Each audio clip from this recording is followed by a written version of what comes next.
Dando prosseguimento ao bloco anterior, agora eu vou descrever as duas classes principais de automatismos e condicionamentos, neuropsicomotores e mentais e emocionais.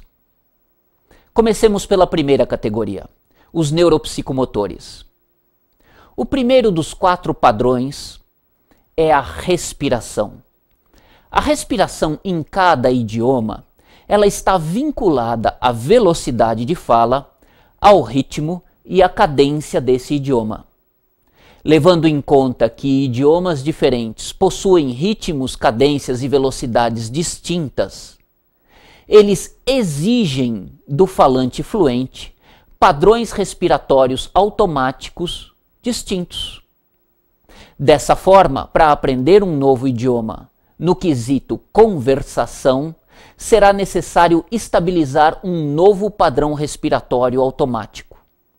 Essa é uma mudança tão profunda no sistema nervoso que chega no nível do sistema nervoso autônomo. Por exemplo, o idioma inglês é uma língua muito mais rápida do que a língua portuguesa, porque existe uma quantidade muito menor de sons. E isso terá que ser aprendido, reordenado, recoordenado. A segunda categoria tem relação com o ouvido, com condicionamentos auditivos. A primeira delas é explicada por Alfred Tomatis, um médico otorrinolaringologista francês que estudou a dificuldade do povo francês de aprender idiomas estrangeiros. O que ele descobriu é que o ouvido fica condicionado aos padrões de sonoridade de cada idioma e que idiomas diferentes possuem espectros de frequências diferentes. Existem idiomas mais ricos em sonoridades e idiomas empobrecidos de sonoridades. Se o ouvido se condiciona a esses padrões, certamente ele deverá ser primeiramente descondicionado para que a pessoa esteja apta a ouvir os sons do novo idioma. Isso justifica, por exemplo, o fato de falantes de língua espanhola terem dificuldade de compreender o português falado pelo brasileiro. Embora a recíproca seja diferente, o brasileiro tem muita facilidade de aprender a língua espanhola ou de compreender o falante de língua espanhola. O que acontece é que a língua portuguesa é uma língua muito mais rica de sonoridades do que a língua espanhola. Um outro fator ainda que condiciona a audição é o que eu chamo de subvocalização. Seja para pensar, seja para ler, os métodos tradicionais da educação de alfabetização nos ensinaram a ler com a velocidade da fala, a ler em voz alta.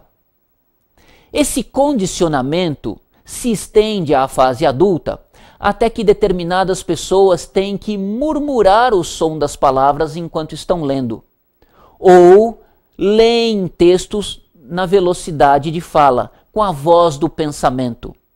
Muitas pessoas, para processarem o pensamento, também processam verbalmente, seja falando consigo mesmos, com a voz ou murmurando, seja com a voz do pensamento. Esse condicionamento associa o processo da fala ao processo de construção da linguagem. E isso gera ainda mais uma relação, que é o fato de os nossos alfabetos transportarem os condicionamentos de formulação de sons. Pense bem. Seria muito mais fácil aprender a língua inglesa, por exemplo, se fosse escrita em outro alfabeto, pois nós não levaríamos junto com o alfabeto os nossos condicionamentos de sons. Nós poderíamos aprender os sons da língua inglesa com novos símbolos. E isso acontece com qualquer outro idioma. É mais fácil aprender línguas estrangeiras codificadas em outros alfabetos. ainda existem mais duas categorias de condicionamentos. Um deles é o condicionamento vocal, o condicionamento da dicção. Toda a musculatura e os nervos do nosso corpo se adaptam ao idioma falado na língua materna. Portanto, os músculos se desenvolvem e as conexões nervosas se fazem a partir dos hábitos de fala da língua materna. Isso é o que dificulta a um adulto aprender uma língua estrangeira com grande qualidade vocal, aprendê-la sem sotaque, porque todo o seu equipamento fonador foi condicionado na língua materna.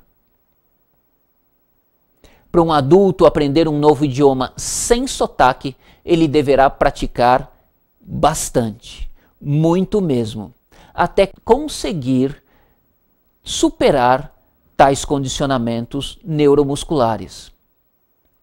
A outra categoria é a categoria dos padrões não verbais da fala fluente.